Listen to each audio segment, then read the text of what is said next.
여러분, 새해가 밝았습니다. 2025년 주님의 선하심과 인자하심과 주님의 크신 은총과 메마르지 않는 은혜가 우리 한 분 한 분 위에 충만하시기를 우리 예수 그리스도의 이름으로 축원드립니다. 내가 구하는 한 가지로 우리가 이 새해 첫 말씀을 듣기에 앞서 잠시 기도드리도록 하겠습니다. 주님, 오늘 우리에게 말씀해 주기를 간절히 소망합니다. 보혈로 덮어주시고 주의 성령의 기름을 부어주시사 오늘 우리에게 말씀하신 주의 음성, 이것이 그냥 한편의 설교가 아니라 주의 새해에 우리에게 들려주시는 음성 되게 해주시기를 원합니다. 예수님 이름으로 기도합니다. 아멘. 지난 한 해를 정리하고 새해를 준비하며 깊이 생각해 보았습니다. 적지 않게 고민해 보았습니다. 신중하게 주님의 음성에 귀를 기울여 보았습니다. 이 가운데 제 안에 한 가지 소원을 재확인하게 되었습니다. 그리고 더 꽉 붙잡게 되었습니다. 2025년의 막을 열며 여러분은 어떠한 소원을 가지고 계십니까? 이 한 해 동안 꼭 얻기를 원하는 한 가지, 반드시 이루고자 하는 한 가지는 무엇입니까? 사업이 성공하는 것입니까? 건강을 회복하는 것입니까? 가정이 화목하게 되는 것입니까? 혹은 취업이나 진학이나 진로에 관한 문제가 해결되는 것입니까? 제가 구하는 한 가지는 감히 말씀드리자면 주님을 얻는 것입니다. 주님을 더 사랑하는 것입니다. 주님으로 더 채워지는 것입니다. 주님 앞에 더 합당해지는 것입니다. 주님이 제 기쁨과 즐거움이 되는 것입니다. 그리고 주님께서 저를 보시며 행복해 하시는 것입니다. 오늘 본문 말씀에서도 다윗도 이 한 가지를 구합니다. 4절 말씀, 내가 여호와께 청하였던 한 가지 일, 곧 그것을 구하리니 곧 나로 내 생전에 여호와의 집에 거하여 여호와의 아름다움을 앙망하며 그 전에서 사모하게 하실 것이라. 여러분, 저는 오늘 여러분을 위하여 기도합니다. 제가 주님께 간절히 아뢰는 것은 여러분도 이 한 가지를 갈망하는 한 해가 되는 것입니다. 그럼 그러한 한 해를 소망하며 시편 27편을 다음과 같은 세 가지로 나누어 묵상해 보도록 하겠습니다. 첫 번째, 환난 속에서의 평온함. 두 번째, 사모함 속에서 만나는 주님. 그리고 세 번째, 주의 은혜로 채워지는 인생입니다. 그럼 첫 번째, 환난 속에서의 평온함에 대해서 잠시 묵상해 보도록 하겠습니다. 2024년 한 해 동안 너무나 가슴 아픈 일들이 많았습니다. 1월 1일 일본 이시카와현 노도반도를 덮친 7.6도 강진으로 인해 504명이 숨지는 비극이 있었죠. 7월 21일과 22일 이틀간에 걸쳐 이디오피아 고파 지역에서 발생한 산사태는 약 250명의 생명을 앗아갔습니다. 9월 1일부터 8일 사이 태풍 야기로 인하여 동남아시아에서 844명의 사람들이 숨지고 9월 27일 미국 플로리다 지역에 상륙한 허리케인 헬렌으로 인해 235명이 숨지고 라스베가스에서는 섭씨 50도가 넘는 열파로 342명이 숨졌습니다. 전문가들에 의하면 2024년은 항공 역사상 최악의 한 해였다고 합니다.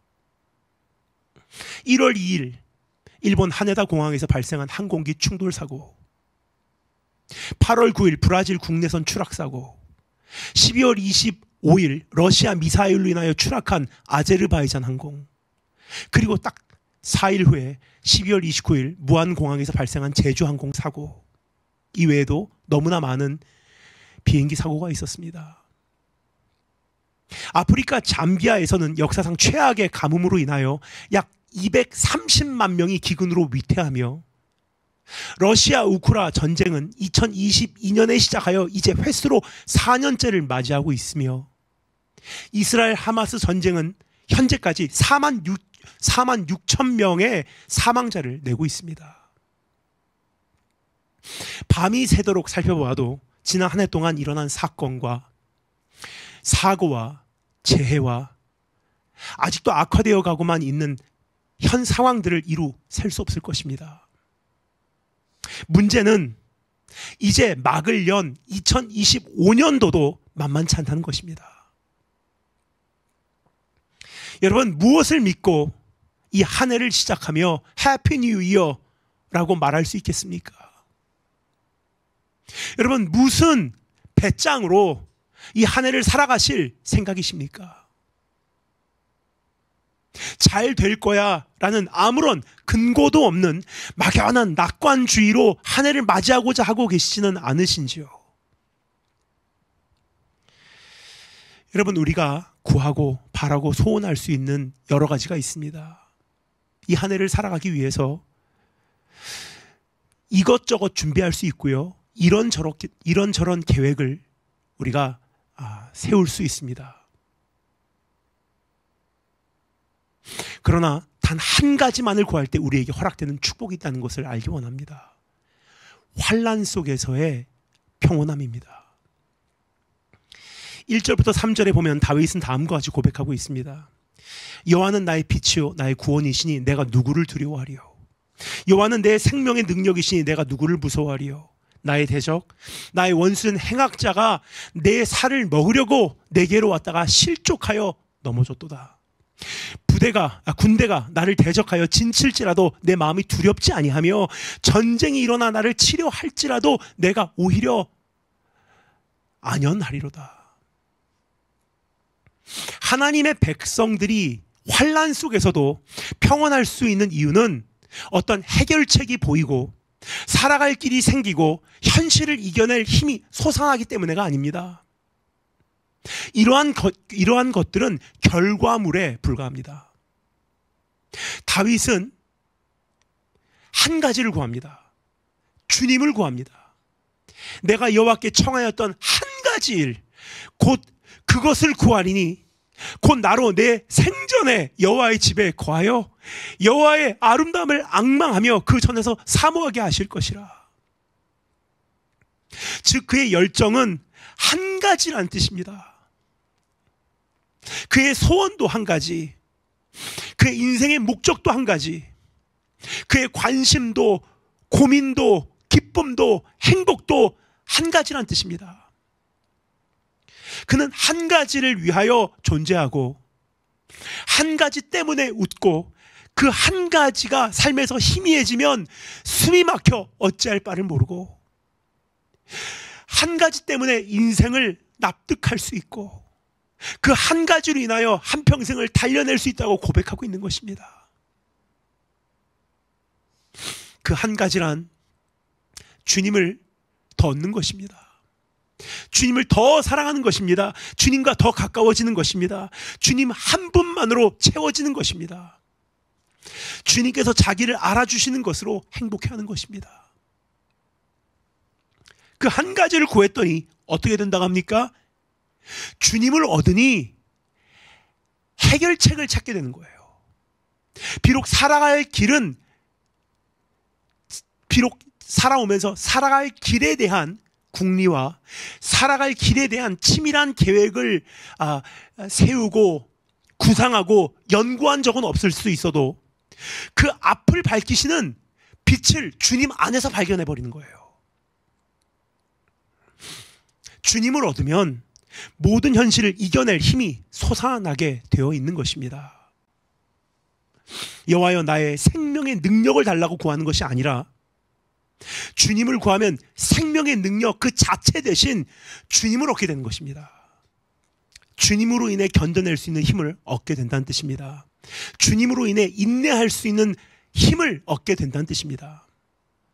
이뿐 아니라 주님은 우리의 원수에게서 건져내신다고 말씀하시죠. 그리고 우리를 호위하시고 보호하실 것이라고 합니다. 우리를 안전지대에 숨기실 것입니다. 2절 말씀, 나의 대적, 나의 원수된 행악자가 내 살을 먹으려고 내게로 왔다가 실족하여 넘어졌도다. 5절 6절, 여호와께서 환난날에 나를 그 초막 속에 비밀히 지키시고 그 장막 은밀한 곳에 나를 숨기시며 바위 위에 높이 두시리로다. 이제 내 머리가 나를 두른 내 원수 위에 들리리니 내가 그 장막에서 즐거운 제사를 드리겠고 노래하여 여호와를 찬송하리로다. 그래서 우리는 사방에서 환난의 파도가 밀려와도 평온할 수 있는 것입니다. 내가 오히려 안연하리로다. 주님은 우리에게 이 삶의 지혜를 알려주셨지 않습니까? 마태복음 6장 33절 말씀, 너희는 그래서 먼저 그의 나라와 그의 의를 구하라. 그러면 이 모든 것을 너에게 더하시리라 그러셨어요. 또 주님은 빛 대신 주님과 동행하는 한, 주님은 우리에게 길을 알려주시는 분이 아니세요. 주님은 길 자체래요. 내가 곧 길이요 그래요. 주님은 우리에게 빛을 주시는 분이 아니세요. 주님 자체가 빛이에요. 그래서 주님과 동행하는 한 절대 실족하지 않을 것이라고 제자들에게 알려주셨던 말씀을 기억하십니까? 요한복음 11장 말씀입니다. 사람이 낮에 다니면 이 세상의 빛을 봄으로 실족하지 아니하고 밤에 다니면 빛이 그 사람 안에 없는 거로 실족하느니라 그랬어요. 즉 내가 빛이다. 너희가 나와 함께 있으면 절대로 실족하지 않는다. 그 한 가지를 구하여 모든 것을 얻으시는 한 해가 되시기를 주님의 이름으로 축원드립니다. 그럼 그 한 가지를 우리는 어떻게 구하고 얻어야 하는 것일까요? 두 번째, 사모함 속에서 만나는 주님에 대해서 잠시 묵상해 보도록 하겠습니다. 우선 4절 말씀의 의미를 조금 더 구체적으로 묵상해 보고 싶습니다. 4절 조금 전에 읽었지만 다시 한번 읽어드릴게요. 오늘 이 말씀 가운데 주님께서 이렇게 도전하시는 그 한 가지 소원이기 때문이에요. 내가 여호와께 청하였던 한 가지 일, 곧 그것을 구하리니 곧 나로 내 생전에 여호와의 집에 거하여 여호와의 아름다움을 앙망하며 그 전에서 사모하게 하실 것이라. 누군가의 집에 거한다는 것은 가장 가까이 있다는 뜻이에요. 가장 깊은 교제를 의미합니다. 특히 여기서 내 생전에 여호와의 집에 거하기를 구한다고 하죠. 이것은 10년간 주님을 누구보다도 뜨겁게 사랑한다는 뜻이 아니에요. 젊었을 때 주님을 열정적으로 섬긴다는 것, 그런 의미가 아닙니다. 모든 것이 잘 될 때 주님과 가깝게 지낸다는 뜻이 아닙니다. 내 생전에라는 뜻은 한평생이라는 뜻이에요. 내가 한평생 주의 집에 거하고 싶습니다. 내가 어려서부터 나이가 들 때까지, 이 세상에서 마지막 숨을 거두는 그날이 올 때까지 난 주님과 가장 가까운 곳에 주님과 교제하고 싶습니다. 일생에 걸쳐서 나는 주님을 인격적으로 영접해드리고 주인으로 대접해드리고 왕으로 섬기며 나의 하나님으로 마음과 정성과 힘을 다하여 사랑해드린다는 뜻이에요. 한평생에 걸쳐서. 좋을 때나 힘들 때나 사랑하는 것입니다. 젊었을 때나 나이 들어 힘이 약해질 때도 주님을 사랑하고자 하는 몸부림침은 쉬지 않는 것입니다. 심지어 나의 정신이 쇠약해지고 나의 기억력은 희미해지며 이 세상에서 더 이상 쓸모없는 듯이 여김을 당해도 나의 주님 사랑하는 마음은 변치 않는다는 뜻이에요. 여러분, 세상은 더 악해지고 있는데 여러분은 주님을 더 사랑하고 계십니까? 세상에서 믿음 지키기 더 힘들어지는데 여러분의 각오는 더 커지고 계십니까? 세월의 흐름은 더 거세지고 있는데 여러분의 신앙의 몸부림침은 더 격해지고 있는지요? 다윗은 고백합니다. 내 평생 주의 집에 거하는 것은 여호와의 아름다움을 앙망하기 위함이라고. 주님을 흠모하는 것입니다. 그러기 위해서 주님을 더 알아가는 거예요. 여러분, 뭐가 우리 주님에 대해서 알아야지 흠모할 것이 있지 않겠습니까? 근데 주님을 알기 위해서 어떻게 합니까? 더 연구하고 더 생각하고 더 배우는 거예요. 여기에다가 생명을 거는 것입니다. 그리고 주님의 아름다움을 더 경험하고 목도하는 것입니다. 그는 평탄한 인생을 달라고 기도하지 않습니다. 평탄한 가운데 우리가 목격할 수 있는 주님의 아름다움은 단면적이고 한정될 수밖에 없기 때문이에요. 반대로 그는 고통 속으로 자기를 넣어달라고도 기도하지 않습니다. 잔잔한 물가를 거닐 때 목격할 수 있는 주님의 아름다움이 있기 때문이에요. 그는 이렇게 말하고 있는 것입니다. 평탄한 길이면 어떻고 고난의 길이면 어떻습니까? 나는 오직 주님의 아름다움을 목격할 수만 있다면 그 어디에도 괜찮습니다. 그렇습니다. 그 전에서 주님을 사모하는 것입니다. 여기서 말하는 전, 성전은 하나님께서 계신 모든 것을 의미합니다. 다윗은 하나님의 성전, 그 건축물을 본 적이 없습니다. 그의 아들 솔로몬 때 처음으로 건축된 것이 아니겠습니까? 근데 여기서 다윗이 주의 전에서, 성전이 지어지기도 전에 다윗은 주의 전에서 내가 주님을 사모한대요. 시편 11편 4절에 보면 다윗은 말합니다. 여호와께서 그 성전에 계시니 여호와의 보좌는 하늘에 있으며 그 눈이 인생을 통촉하시고 그 안목이 저희를 감찰하시도다 그래요. 여러분, 하나님의 전은 어떠한 건물이기 전에 주님께서 계신 모든 곳이에요. 더 나아가 하나님의 성전은 궁극적으로 저 하늘나라인 것입니다. 즉 다윗은 이렇게 말하고 있는 것입니다. 내가 바라는 것은 한평생 주님의 아름다움을 흠모하는 것입니다. 어디에 있든지 어디로 가든지 어떠한 상황 속에서도 주님을 사모하고 주님으로 채워지는 것입니다. 그리고 내가 숨지는 그날에도 저 영원한 하늘나라에서 영원토록 주님을 사랑하게 되는 것입니다. 이게 한평생의 고백이에요. 여기다가 나의 인생을 건 것입니다. 여러분, 이 정도의 신앙 고백과 가치 기준과 존재 이유와 목적 의식이 있으면 우리의 삶은 완전히 달라지는 것이 아니겠습니까? 많은 경우 이러한 신앙의 자세가 없기 때문에 우리의 신앙이 성장을 못하는 거예요.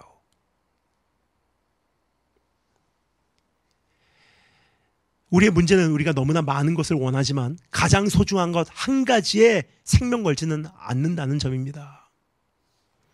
저는 며칠 전부터 너무나 큰 후회심에 묻혀버렸습니다.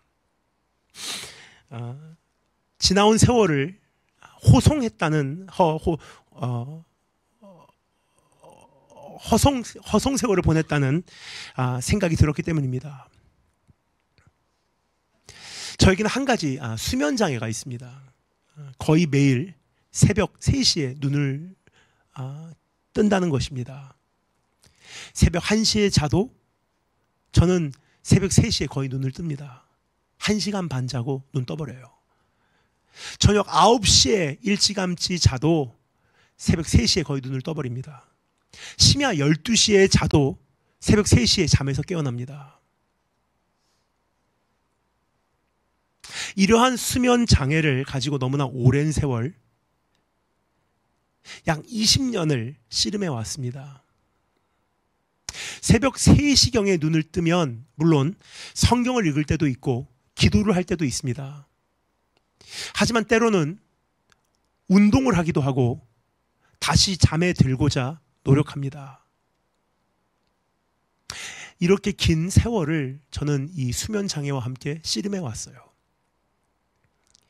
그런데 며칠 전 한 가지가 깨달아졌습니다.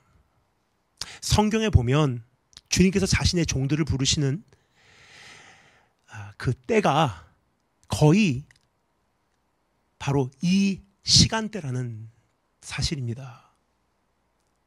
대표적인 예가 있죠. 사무엘상 3장에 보면 하나님께서 사무엘을 부르시는 장면이 있습니다.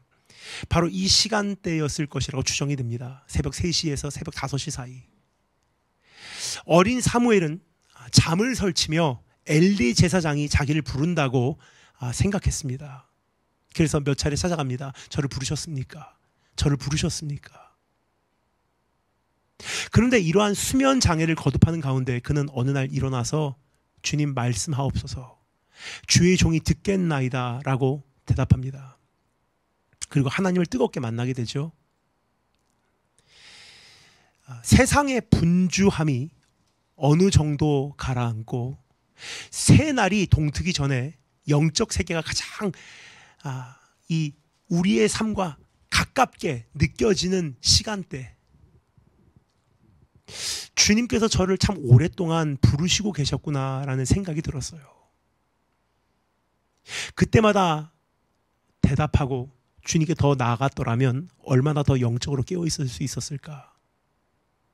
얼마나 더 그 음성을 가까이서 들을 수 있었을까? 얼마나 더 그 형상을 정확하게 바라볼 수 있었을까? 새벽 3시에 눈을 뜰 때마다 무릎 꿇고 내가 주님 말씀하소서 종이 듣겠나이다 했었다면 지난 20년 동안 얼마나 더 크고 비밀한 것들을 깨달을 수 있었을까 하는 그 후회심과 안타까움의 파도가 저를 덮쳤습니다. 하지만 더 늦기 전에 이제는 단순한 수면 장애라고 취급하지 않고 이제 이렇게 말하려고 합니다. 주님 말씀하옵소서 종이 듣겠나이다. 사실 우리가 인생 가운데 참 낭비한 시간들이 많아요. 한 가지에만 생명 걸었다면 지금 우리가 다 영적 거장들이 됐었을 거예요. 근데 새해를 시작하며 참 많은 것들을 우리가 생명 걸지 않습니까? 이것도 해야 되고 저것도 해야 되고 사업의 성공과 자녀의 축복과 이 가정의 그 안정감과 이 어떤 재정적인 물질적 축복과 참 많은 것들을 우리가 바라요. 이거 여러분 구하는 것은 절대로 잘못된 것은 아닙니다. 근데 오늘 다윗의 목소리에 귀를 기울여보면 이것도 필요합니다, 저것도 필요합니다라고 말하지 않아요. 내가 구하는 것 그 한 가지 일을 주님께 구하리니 주의 얼굴 구합니다. 내가 주의 집에 주의 집에서 가장 가까운 곳에서 주님과 교제하며 주의 성전에서 주의 아름다움을 사모하기를 원합니다. 그렇습니다. 주님은 사모함 속에서 만나지게 되는 거예요. 주님을 향해 부르짖을 때 그 기도를 들으시는 것입니다. 우리가 가슴을 치며 이대로는 끝날 수 없다고, 이것으로는 만족할 수 없다고, 이 영적 목마름을 가지고 영적 거룩한 불만족을 가지고 부르짖는 절규를 하나님께서는 긍휼히 여기시고 응답하시는 것입니다. 그래서 7절 말씀, 여호와여 내가 소리로 부르짖을 때 들으시고 또한 나를 긍휼히 여기사 응답하소서 그래요. 여러분 새해 이 첫 시간에 우리를 부르시는 음성이 들리십니까? 만나자고. 우리를 초대하신 주님의 손길이 느껴지십니까? 이때 주님께 나아가시기 바랍니다. 이때 주님을 붙잡으시기 바랍니다. 8절 말씀, 너희는 내 얼굴을 찾으라. 너희는 내 얼굴을 찾으라 하실 때 내 마음이 주께 말하되 여호와여 내가 주의 얼굴을 찾으리이다 하였나이다. 이사야 선지자도 말하죠. 이사야서 55장 말씀, 너희는 여호와를 만날 만한 때에 찾으라. 가까이 계실 때 그를 부르라. 히브리서 저자는 이렇게 말합니다. 오늘이라 일컫는 날에 너희가 너의 마음을 강팍하게 하지 말고 주님께서 우리에게 부르시는 그 음성을 듣거든 반응하래요. 이렇게 주님을 사모하면 주님은 우리를 절대 멸시하지 않으실 것입니다. 버리지 않으신다는 거예요. 떠나지 않으실 것입니다. 우리의 간구에 응답해 주실 것입니다. 8절, 9절부터 10절 말씀. 주의 얼굴을 내게서 숨기지 마시고 주의 종을 노하여 버리지 마소서. 주는 나의 도움이 되셨나이다. 나의 구원의 하나님이시여 나를 버리지 말고 떠나지 마옵소서. 내 부모는 나를 버렸으나 여호와는 나를 영접하시리이다. 이번 한 해 사모함 속에서 주님을 깊이, 더 깊이, 또 더 깊이 만나시는 한 분 한 분 되시기를 주님의 이름으로 축원드립니다. 2024년 저에게는 참 어찌 보면 저도 모르는 사이에 드라이해진 한 해였었어요. 쉽지가 않았던 것 같습니다. 정신없이 살아왔어요. 열심히 살아왔습니다. 해야 할 일 성실하게 그 자리 지키고 감당했어요. 근데 2024년을 마무리하는 과정 가운데 제 자신을 가만히 살펴보니 이전보다 주님을 더 사랑하고 있지는 않더라고요. 참 많은 것을 놓고서 기도하고 있더라고요. 그래서 한 해를 마무리하며 하나님 앞에 참 많은 회개를 했습니다. 하나님, 내가 한 가지만 구합니다. 내가 구하는 그 한 가지, 내 주의 집에 살면서 내 한평생 정말 주님 곁을 멀리 떠나지 않게 해주세요. 왕년에 내가 이런 신앙생활을 했습니다라는 것만큼 신앙생활에 창피한 게 없더라고요. 우리의 신앙은 어제보다 오늘 더 사랑하는 거예요.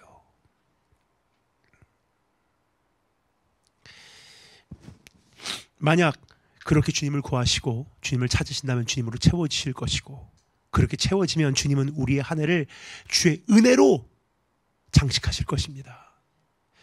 그래서 세 번째, 주의 은혜로 채워지는 인생에 대해서 잠시 정리하도록 하겠습니다. 우리의 한 해가, 우리의 인생이 주님의 은혜로 채워진다고 하면 사람들이 다들 좋아는 합니다. 주의 은혜로 채워질 것입니다. 그러면 아멘 그래요. 그런데 구체적으로 이것은 무엇을 의미하는 것일까? 우선 우리가 주님으로 채워지면 주님은 우리에게 주의 길을 가르치실 거래요. 그러니까 주님께서 우리의 삶에 채우시는 첫 번째 은혜가 무엇이냐? 주의 길을 아는 지식으로 채우시는 거예요. 11절 말씀. 여호와여, 주의 길로 나를 가르치시고 내 원수를 인하여 평탄한 길로 인도하소서. 이것은 주님의 방법, 주의 길이라는 것은 주님의 순리, 주님의 기준, 주님의 질서, 주님의 과정, 주님의 시간, 주님의 상급, 주님의 축복, 주님의 손길, 주님의 채찍, 주님의 마음을 의미하는 거예요. 주님은 그것을 우리에게 가르치시기를 원하세요. 그렇습니다. 주님으로 채워지면 주님은 우리에게 주님의 길을 배울 수 있는 은혜를 쏟아 부어 주시는 것입니다. 하나님과 닮은 형상으로 한 가지 변해가기 시작하는 거예요. 이제부터 주님의 기준과 내 기준이 조율되고 주님의 시선과 나의 시선이 조율되기 시작하고, 어떤 사물을 보고 부모와 자식이 그것을 전혀 다르게 해석하는 것이 아니라 어떤 사물을 보고 똑같이 그것을 판단하는 거예요. 주님 마음을 공유하게 되고 주의 생각을 공유하게 되고 주님을 닮아가는 것입니다. 적지 않은 경우 우리의 삶에 찾아오는 원수, 역경과 고난과 아픔을 통하여 주님의 길로 우리를 안내하는 경우도 참 많지 않나 생각이 됩니다. 우리말로는 평탄한 길이라고 되어 있는데, 그렇죠? 오늘 말씀 보면 평탄한 길이라고 번역이 되어 있는데, 이것은 별일 없는 순조로운 길이라는 뜻이 아니라 곧은 길, 반듯한 길, 굽어지지 않은 길이라는 뜻이에요. 그렇습니다. 주님은 우리의 삶의 모든 일들을 통하여 정말 힘든 것들, 고통과 아픔과 역경을 통해서도 우리를 바른 길로 인도해 주기를 원하신다는 것입니다. 이것이 우리의 한 해를 채우시는 하나님의 은혜인 것입니다. 또 우리가 주님으로 채워지면 주님은 우리를 지켜내실 거래요. 처음은 주의 길로 우리를 가르치시고요. 두 번째는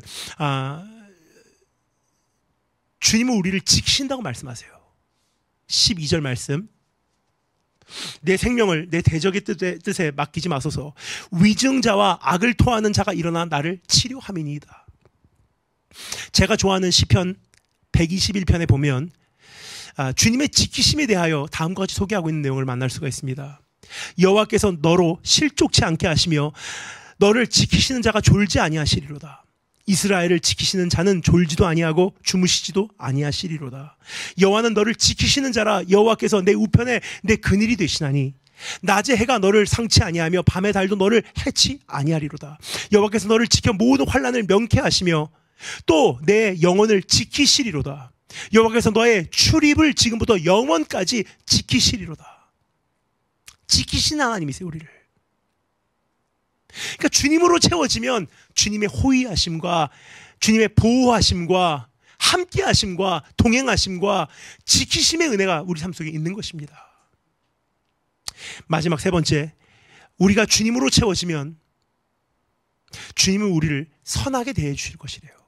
선하게 대해 주시는 것입니다. 13절 말씀. 내가 산자의 땅에 있으며 여호와의 은혜 볼 것을 믿었도다. I am confident that I will see the grace of God, the mercies of God. 은혜라는 단어 자주 사용합니다. 하지만 이 단어가 너무 우리에게는 뜬구름 잡는 단어가 돼버리지 않았나 생각이 됩니다. 은혜, 그러면 무슨 종교 용어라고만 우리가 단정 지어버려요.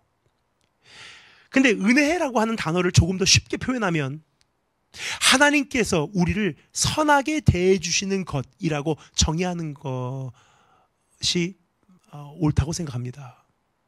하나님께서 우리를 선하게 대해 주시는 것. 아무런 자격이 없는 사람을 향해 베푸는 호의가 은혜예요. 죽어야 마땅한 사람에게 베푸는 용서가 은혜입니다. 예상치 않은 상황 속에서 베푸는 선물이 은혜인 것입니다. 절박하고 잔인한 현실 속에서 스며드는 따뜻한 친절함이 은혜예요. 강팍한 마음을 녹이는 너그러운 말과 선한 손길이 바로 은혜인 것입니다. 여러분, 하나님께서 우리를 이러한 선하심으로 대해 주신다는 사실을 기억하기 바랍니다. 이번 한 해 이러한 은혜를 기대하시고 목격하시고 체험하시기를 주님의 이름으로 축원드립니다. 한 해를 지내며 모든 일이 잘 될 것이라고 약속드릴 수는 없어요. 그 누구도 보장할 수 없기 때문입니다. 하지만 만약 우리가 그 한 가지를 구하고 주님을 구하고 그 한 가지로 채워지기만 한다면 우리는 결코 망하지 않을 것입니다. 그래서 다윗은 마지막으로 이렇게 선포하고 있는 것입니다. 14절 말씀. 너는 여호와를 바랄지어다. 강하고 담대하며 여호와를 바랄지어다. 여러분, 이번 한 해 우리가 이것저것 놓고 기도할 수 있고요. 이런저런 것을 우리가 바랄 수 있지만 우리가 정말 구하여야 하는 한 가지, 그것을 이 한 해의 목적과 목표와 내 결심 삼고 우리가 나아간다면 주님께서 거기에 따라오는 모든 것으로 우리 삶을 충만하게 채워주실 것을 우리가 믿기를 주님의 이름으로 축원드립니다. 다 같이 기도하겠습니다.